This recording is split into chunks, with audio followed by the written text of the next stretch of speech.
All right, welcome to episode 20 of Coach's Corner. We got our main man, Ethan Wolf, over here doing his double bicep pose, getting ready for the Arnold Classics. Gotta flex it. We are doing this episode virtually today because Coach Ethan came down with the Rona. He's on the Rona coaster right now. I know it was such a hot phase a long time ago, but I'm trying to keep the trend alive. Yeah, COVID. Who gets COVID anymore? That's so 2022. Anyway, so this is episode 20 of Coach's Corner with Justin Ethan. And we've been doing this for about 20 years, working with people one-on-one in group settings, virtually with weight loss, health and fitness, nutrition coaching, which tends to be like life coaching in a lot of ways because I think it's hard to unpack one's diet in pursuit of weight loss and health without really understanding their life and their habits and patterns and triggers so we can unpack what's keeping them stuck. And so, anyways, on today's episode, we're going to be talking about hormones. And listen, neither Ethan and I are doctors in this study. So we're going to keep it a little bit more big picture with this stuff. We're not going to dive deep into all the minutia of hormones, but we're going to talk about the big ones like growth hormone, testosterone, estrogen, insulin, ghrelin, things that adrenaline, things that we all are affected by on a daily Leptin, basis. What is it? leptin. That's the other one Leptin. involved. Hunger. And how our bodies respond and react to stimulus and how far one would need to investigate their own hormones if they're stalling out on progress. Because thing is, guys, is we tend to just default to thinking it's a hormone issue and really it might not be. So anyway, all right, Ethan, how much TRT are you doing these days? Well, I was on a weekly dose not that long ago. Oh, No, that down stepping from a daily dose, so that's good. that sounds not even a daily dose. No, I've currently never done TRT. Hold me to it. Yeah, me either. And maybe if the day ever comes where all of my actions that I'm willing to take at the time, not saying I will be willing to take every action, but that all of my actions that I'm willing to take at the time, as well as my performance goes down. But right now, there is no external hormone interaction happening on my end, I can say. Slippery slope, man. We talked It is about a in other slippery slope. episodes. Now, it's tricky. I do take two supplements that are supposedly going to help boost or maintain my testosterone. I feel good on them. I haven't at this point done a direct side-by-side blood test. I am curious, but it's not like I'm not dancing the dance to participate, but I'm just not taking any type of hard Little steroid Tomcat. or hard androgen at this point, is what I'd say. So I think we should just go through one at a time here and describe and explain what we know to be true around these hormones. And I think the big few would be testosterone, growth hormone, insulin. We all are familiar with that one. I think cortisol, adrenaline, and there's more, I'm sure. Ghrelin, some interesting Ghrelin, statistics around leptin. those ones. Leptin. So I'll kick it off with this. So we brought this up in a previous episode where we were talking about why weight loss is so hard and statistically why 90% of people tend to regain their weight. And so what I will say as far as hormones having a role in our ability to maintain weight loss, there is absolutely science around our bodies releasing hunger hormones, leptin, ghrelin, as we tend to lose weight, right? So it's like when a person has gained a bunch of weight and their homeostasis is now obese and then they lose weight, it's like our bodies are doing what they're designed to do and it's releasing all these hormones to try to get us back up to the previous homeostasis, right? And Right, I yeah. think statistically we found that I read that for every kilo, 2.2 pounds, every kilo we lose increases our hunger signals via hormone by 100 calories. And so for every kilo we lose, our hunger signals increase by 100 calories, right? Along those lines. That's definitely, and again, it just goes back to that your body doesn't like the idea of losing those calories. And so it's just putting into place the natural processes that it has in order to make sure that you are making food acquisition a priority, so to speak. It's just Mhm. and those it is the regulatory system of our hormones. Our hormones are these global thing that floods the system, right? So unlike maybe an inflammation process, which might only go to your ankle, if you were to twist an ankle, the endocrine system is released globally through the bloodstream. And so it's one of these things that it is like a full body regulatory system.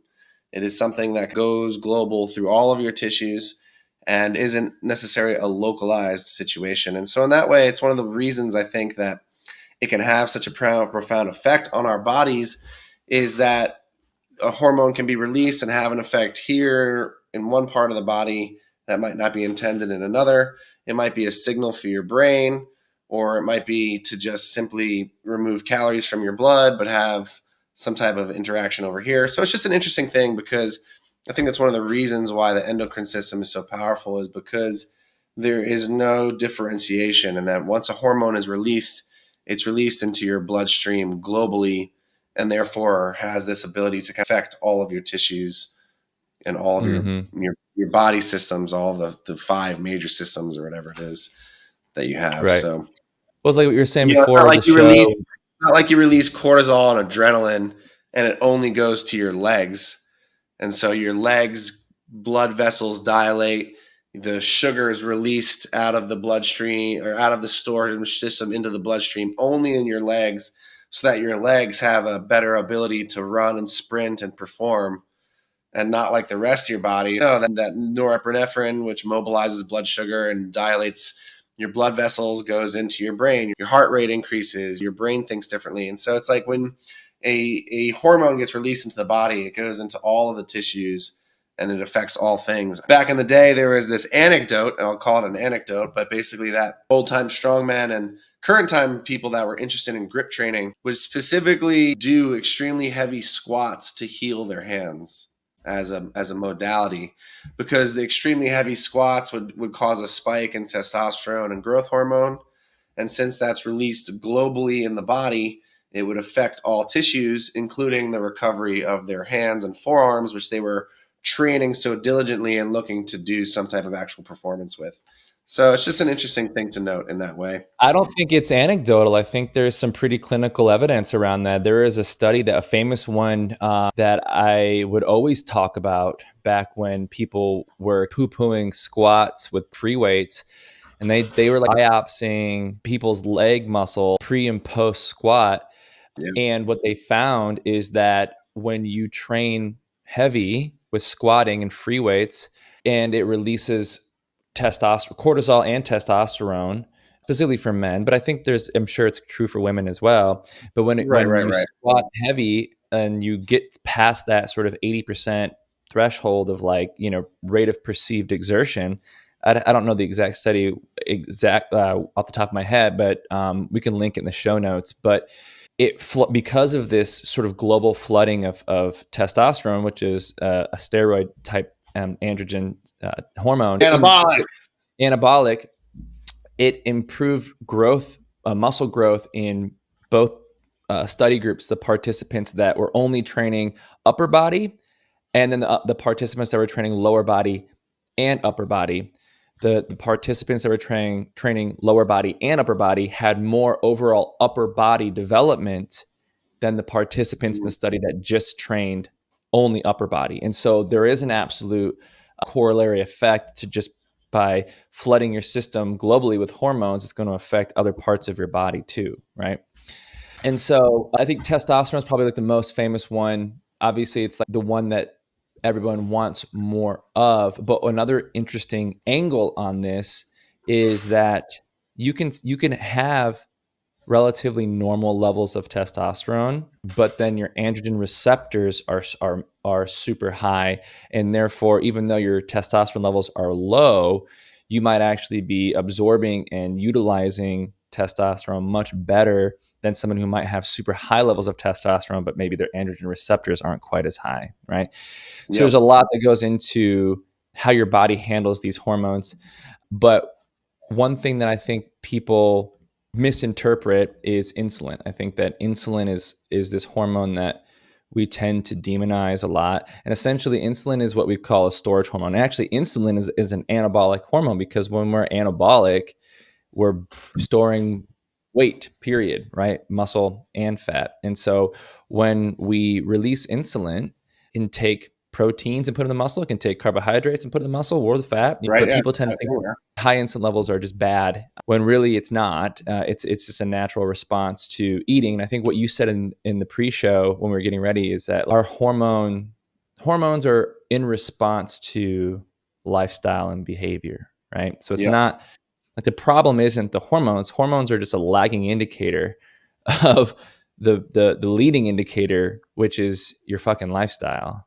Absolutely. I think so. What I was saying is that the endocrine system, in a lot of ways, is a regulatory system. Now, obviously, that's really dumbing down a very complex system into a simple statement, because we have obviously hormones that participate with our circadian rhythm, like melatonin, and processes in the body that have nothing necessarily to do with outside stimulus, but also do have to do with outside stimulus, meaning that we're always going to release melatonin. Melatonin release is having to do with your circadian rhythm and sleep and all that kind of stuff that is just going to happen anyway. But at the same time, as the degree of sunlight that you get directly into the eyes, how soon you get the sunlight into your eyes in the beginning of the day, and things like that are going to affect when and how much melatonin you produce.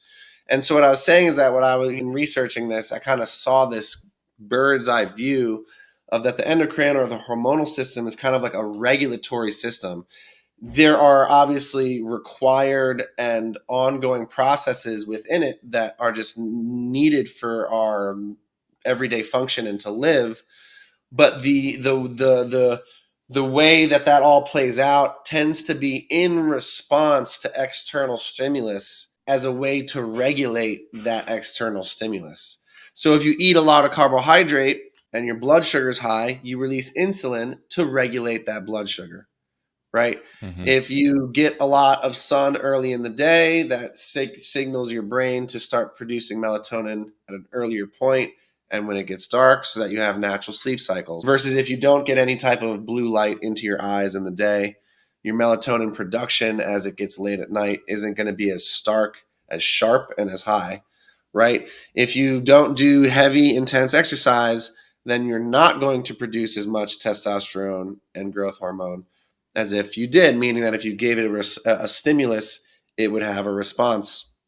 And so in a lot of ways, if you don't experience a high stress moment, you're not going to release norepinephrine and or adrenaline, right? Mm-hmm. And that stimulus can be an interview, it can be having to run a race, it can be getting into a fight, but without the extreme moment of threat, that fight or flight experience happening to you, you're not going to inherently just release adrenaline and cortisol, right? It's not going to just happen for no reason. And again, this is a nuanced look of course, we're going to have an ebb and flow of a whole system that is required for our physiology, but that a lot of the times you can look at the response of our hormones is to regulate and bring homeostasis to an outside circumstance or stimulus. And I think specifically when people start thinking that they have a hormone issue, I think to your point, well, the hormones are a regulatory system. So you don't have a regulatory system issue. We have more of a lifestyle issue that's creating a adaptational response in your endocrine system, right? Totally. And it's just one of those things that we've had this conversation before. But whenever I see somebody who immediately wants to just go, oh, well, it's my hormones there's a reason why I can't lose weight. My answer is always the same. Well, maybe, right? Maybe it is, but is there room for improvement? Is there any room for improvement in your sleep, in your hydration, with your nutrition, with your protein levels, with your exercise? Are you above 80% on every single one of those? Answer is always no. No, not at all. Of course, there's room for improvement. Well, then, is there truly a dysfunction in your hormones, or should we just maybe go after and clean up these lifestyle areas first so that your hormones can be a little bit more balanced, right? Because they are a lagging indicator of your lifestyle choices.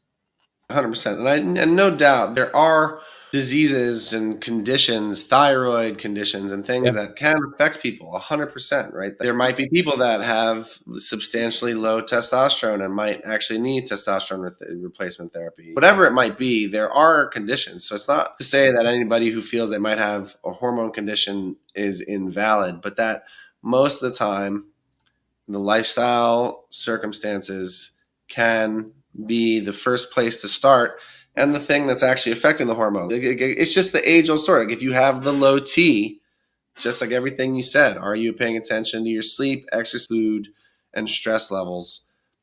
And if you Hmm. still have low T after that, then that's something to consider and potentially talk to a medical professional about. But Yeah. until you wrap up those loose ends, I think it goes back to wanting to scapegoat. And again, I don't say this as a mean way to every person who's thought maybe they've had a hormone issue or finds the journey of being at a body fat percentage they want or a fitness level they want hard, because it is. It's a pain in the ass. I'm not saying it's Hmm. not, but that the mentality of skirting responsibility, right? Kind of skirting Yeah. that they're in the driver's seat, making the decisions that are having the outcome, and putting an external blame or an external reason that XYZ isn't happening in my life or why I just can't stop eating sugar or whatever it might be, and putting the impetus on this thing that's outside of themselves instead of taking that perspective shift, putting themselves in the steering wheel, behind the steering wheel, and taking full responsibility of everything that they can, and then going from there. Thing. Well, it's just easy. There is the difference between habit and ritual, right? Yeah. So a habit is can be a bad thing. Habit can mean you're eating junk food, you're sleeping in, you're staying up too late, you're too much screen time, watching porn, drinking All the alcohol, good. drugs, all the things that I've tried to talk you out of doing. Can't give up the Those are porn, all man. habits. And Those were all habits that we want to defend and protect. And the other side of that coin is more of a ritual. And I think when you ritualize things, it implies a short term sacrifice for a long term trade off. Getting up early is a ritual. It's not habit forming. It's tough. Case in point, I got up when we used to own the gym and when we were trainers in the floor when we were younger. For a decade, I got up at 4:30 or 5 o'clock in the morning because I had to. I had to be at the gym at 6 or 5:30. As soon as I didn't have to anymore, immediately got used to sleeping till 6. It was just like immediate. So there was no right. like habit around that. It was absolute just sacrifice, period. But point is that I think that when somebody who could be struggling with health or weight or just performance isn't great or they're sluggish or whatever, it's hard to be transparent about our bad habits. It really is. I have people where we'll be on a phone call, a consultation, and we'll be 30 or 40 minutes into a consultation where the third or fourth time I've had to rephrase what's going on with you. What are some areas for improvement? How can, if you had to think about it, and then finally I'll get them to admit what's going on because people want to protect that. And so Right. I can imagine that in more of a clinical setting where you're in front of your doctor, you don't want to tell your doctor that you're on your phone all night or drinking too much alcohol or eating processed foods and that you're going to probably I can imagine a lot of people would probably It's hard. and then therefore get prescribed something and it's almost like it's just easier. I don't mean to say that to sound like an asshole, but like it's just easier to take a pill or to take a shot in the stomach once a week than it is to like front the habits that are keeping you fundamentally stuck. And then when you take a blood test, it shows up as hormone imbalance. But it's not because your body, in most cases, it's not because this person's body is not functioning properly. It's because of the inputs that are happening that are messing up the functions in the body. Now, like you said, some people absolutely have some medical issues, and we're not here to say that that's not valid. But I would imagine most people, if we were really to take a hard look at everything, could fix most of their hormone problems with making a ritual out of the things that we got to do to improve that homeostasis. And it's interesting because I think it's one of those things where I was doing research into this, and some of the things I've found are that, again, so these hormones have the endocrine system is one of the most complex systems, right? And so I'll admit humility here in that we're not endocrinologists, and we're kind of just really skimming on the iceberg of the complexities of the system because of the global response. And it's kind of like this infinite network. And we tend to look at things like ghrelin and leptin, right? So ghrelin is the primary hunger hormone. When your stomach is empty and your blood sugar is low, it is the primary hormone that makes you feel hungry. And then you have leptin, which is on the other end of that, which is the satiatory hormone. So that once your stomach has physical volume in it, as well as your blood sugars have regulated, you start to release leptin, which makes you feel less hungry. And this is one of the reasons why they talk about chewing your food slowly and eating intentionally when on a calorie deficit and or looking to change your body composition to less fat, is because that satiation, the actual feeling of not being hungry anymore, is a chemical process that's not inherently just related to the volume of your stomach, and that chemical process takes some time. And so you might have filled your stomach with enough calories and enough volume, even meaning your stomach is stretched enough, but you quite haven't gotten to that end of the 20-minute process of feeling satiated on a chemical level. And that's by taking your time chewing, because if you watch some people chew as they don't chew, and we can get into a whole conversation about chewing and its quality on digestive health and satiation, but that it takes time. And so if you were to eat the same amount of food and at the end of eating it, you might not feel satiated. But if you were to just wait 10 more minutes, you might feel satiated. But that 10-minute window is where a lot of people, I think, go wrong, in the sense that they will eat 3 more slices of pizza, stack on an extra bunch of calories, and then the satiation kicks in and they're like, oh, I'm good. There is, for sure, there is like this just detachment from self, just this lack of awareness, just this unconsciousness that happens around eating and food, and I've felt it, but I know that a lot of clients that I've worked with struggle with that, where it's like just the lack of self-awareness of just, once I start, I can't stop. And it's like you said, we're awake for 16, 17 hours a day. We are only eating for all in maybe 30 minutes of that 16 hours. That gives our body all the food it needs to survive for that day. And I mean, I think there's got to be a instinctual aspect to that, where it's like we our hunger signals don't kick in for a while, so that we can just pack it in as fast as possible, so that we can survive another few days before our next meal. If we think about the timeline of how long humans have had an abundance of food around them, it's not very long. So there's got to be an aspect to that where we just shut down the signals that tell us we're full, so that we can pack it in. But it really comes down to chewing your food slowly. As basic as this shit sounds, and I understand that this sounds so basic to people, at least maybe not. Maybe you're hearing this for the first time. Maybe you've heard 1,000 people say this already. But if you haven't applied it yet, then maybe it's time. What I'll say is food choice is super important too. Speaking specifically with like ghrelin and the hunger, the hormones that make us feel satiated. When you, especially in a fat loss diet, I can't tell you how much different your life will be if your plate of food is this big, but it's 2 cups of broccoli or just mixed veg.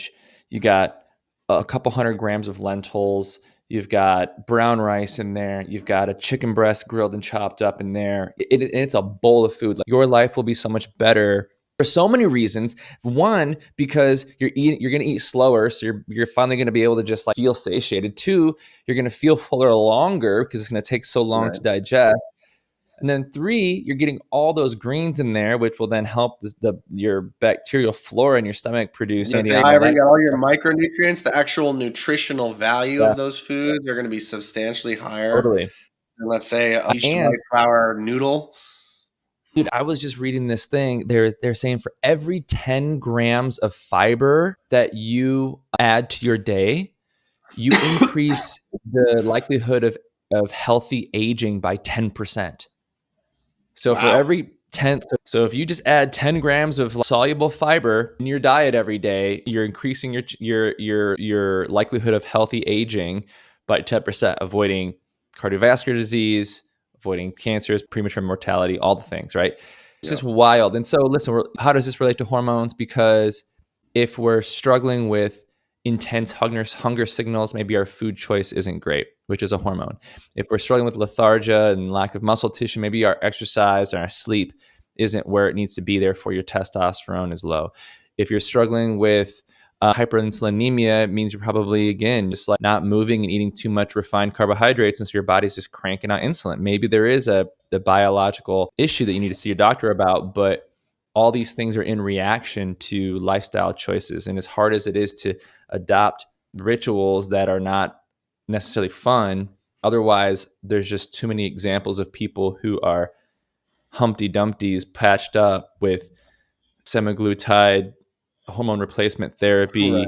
all the sleep. And then now it's like sleep, dude. Oh man, it's just crazy. I got a guy right now, I won't mention any names to protect the innocent, but like testosterone replacement therapy, semaglutide, sleep medication, and there's another one. Every day it's just like, It's a man, lot. it's just It's crazy. a lot. Well, and it's interesting because it's also like there's two things I kind of want to talk about more and giving an understanding of this is that one, again, that the endocrine system is a cohesive web of interactions. So each hormone affects other hormones, which affects other hormones, which affects other hormones, right?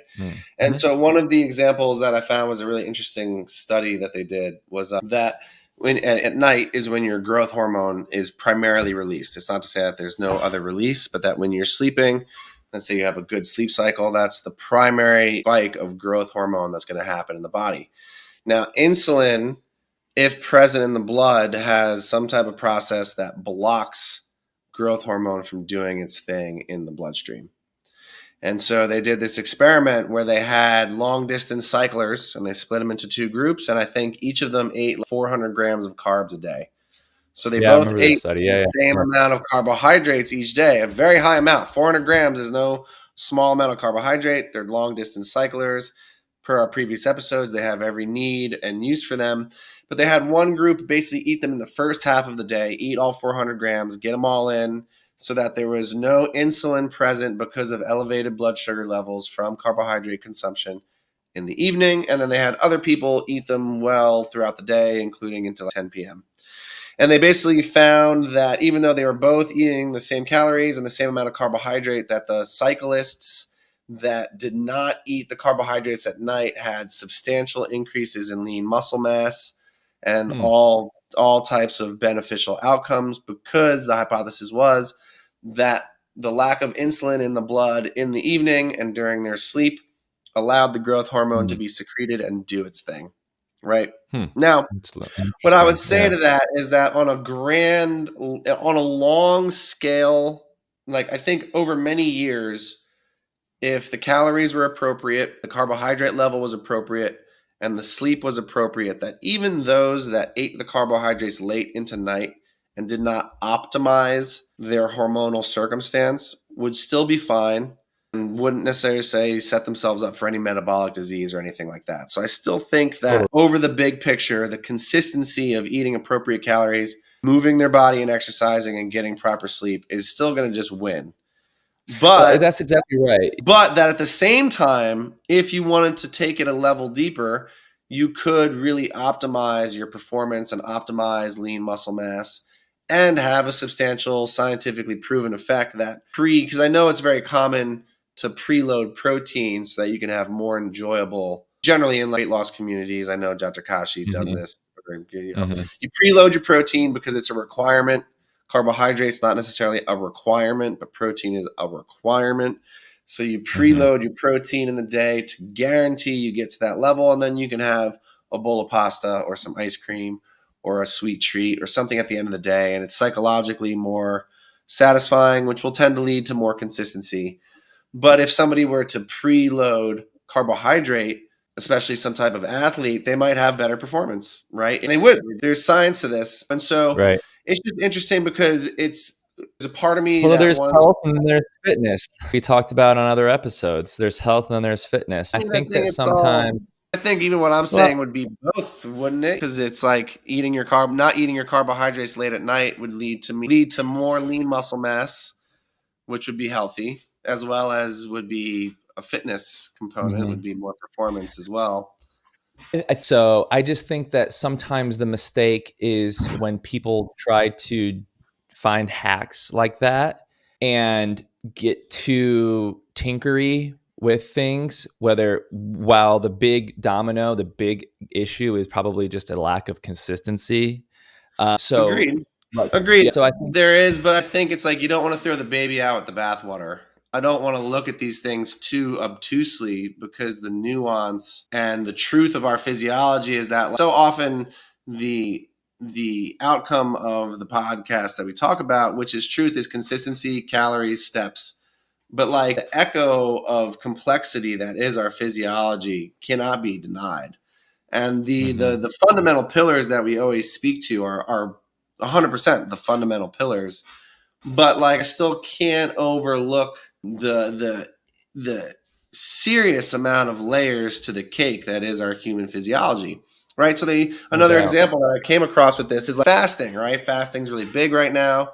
It's the be all, end all, cure all of so many things. And what I found interesting is I found this study on the physiology and obesity and neurohormones, and that basically, I'll read a little excerpt here, was that ghrelin and leptin exist as key hormones with regulatory effects and clinical significance in treating various disorders. And they basically found that when ghrelin is present, it has shown promise as a therapeutic option for its anti-inflammatory action on cancer cells, as well as anti-apoptic mechanism, which basically has to do with when you're in a catabolic state, it reduces the adverse effects of chemotherapy.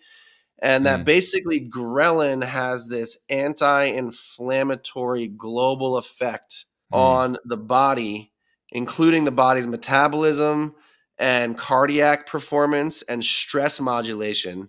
And so that basically when ghrelin is present, we're talking about global anti-inflammatory, anti-cancer effects, increased cardiac effects, and metabolic effects. And that leptin, the hunger satiating hormone, actually has the opposite. And that people that have high accounts of rheumatoid arthritis have high leptin levels. And that basically there's this idea that leptin has inflammatory characteristics. Now, I'm not saying that leptin and its inflammatory processes are bad, because it's there for a reason. Our whole body is an ebb and flow. It's like a sine wave. Inflammation is not inherently a bad thing. But it was interesting because fasting has all this gunpowder behind it right now as being so powerful, and you wouldn't have ghrelin in your bloodstream if you weren't hungry. And ghrelin does seem to have all these extreme anti-inflammatory, anti-cancer, cardiac aiding effects. And so it's just interesting because maybe eating a satiating diet all the time, that your blood sugar is constantly constant and your ghrelin is perfectly level, isn't optimal for health. Or so it's just there's complexities out there. For sure, for sure. Macro meta study, people who tend to be in a slight deficit the majority of their life tend to live longer. Right, it's like one thing they can name to actually increase That's length the of life one for thing, is sure, that right? if you tend to eat and it's a slight deficit, you don't have to go crazy Yeah, where you're starving yourself, but just like in general, you tend to eat a little bit less than you burn. You're not just going to wither away. You can still keep a good frame on you, even though you're eating a little bit less. But right. they just tend to live longer. I think for all those reasons, I always use the analogy of any ecosystem like a stream or a pond. There Yeah, needs to be a channel where things are flowing, and inside that little creek or that little pond, there's a million little organisms that are all kind of in harmony with each other, and the fresh flow of water is coming in, and then there's some sort of seepage or drainage that goes out, and it keeps like the water fresh and pure and clean and the ecosystem intact. But then as soon as it starts to get clogged up, as soon as like algae starts growing and all of a sudden things just get all out of whack, the water becomes more acidic, things start dying off, like our body in a lot of ways. I mean, we're just this like of water that has this constant flow of food and hydration in it, and we got to keep that channel clear, and without having to even obsess over hormone levels for most people. I always want to preface this by saying for most agree. people. Now listen, if you're truly believing there's something wrong with you, go get blood tests done. For the rest of us, though, who know back of our mind, Right. our ponds getting a little clogged up, if you know what I'm saying. Then that channel clear, it's like how we balance out our hormones essentially and our homeostasis. Doesn't Well, surprise so me that hormones lead to like life expectancies. yeah, without question. And on the opposite end, I also found some interesting little anecdotes and statistics. So we've talked about, you even mentioned it today, that like if you were obese and you cut an extreme amount of weight, that there's a calorie represented of hunger that's higher than lowering of your metabolism, meaning that there's a Yep. disproportionate amount of hunger that you feel compared to how much your metabolism is actually lowering, right? Mm-hmm. And I found this little anecdote that basically said that crash diets and improper fasting can disrupt the balance between ghrelin and leptin, which is Mm. important for regulating energy and storage demands.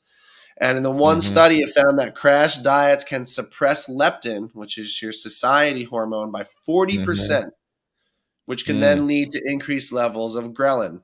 So now, even though I was just talking about fasting as a potential aid and having ghrelin in your bloodstream, we got this other study that's showing not only the same thing, that improper fasting and crash diets throw out the regulatory balance between the ghrelin and the leptin, then you can suppress your leptin by 40%, which means that the likelihood of you feeling satiated is going to be Mm-hmm. substantially less. So, as an example, Mm-hmm. if you're 100 pounds overweight and you say, I got to lose a bunch of weight, and you go on a 800 calorie a day diet and you just starve yourself to nothing, now you're creating this huge swing, which is potentially going to disrupt the natural levels of ghrelin and leptin. So now your leptin can't even be released properly. So that even if you did eat food enough to satiate you, you're not going to be satiated. And you're Yeah. either going to be living through a living hell of being so hungry, or you're going to Mm-hmm. cave and you're going to fucking eat a bunch of food. Right. So it's just an Which is, interesting. I feel like, is a lot of when people say, oh, I've crash dieted so many times, I've messed up my metabolism, I've messed up my hormones. It's like, well, what does that mean? It's that done it in such a aggressive way that it's like off your body's ability to self-regulate properly. Yeah. I mean, I did a thing. I watched a Not to show mention that when you followed. crash diet like that, you lose a lot of muscle too, and that lack of muscle is going to, your testosterone and all that.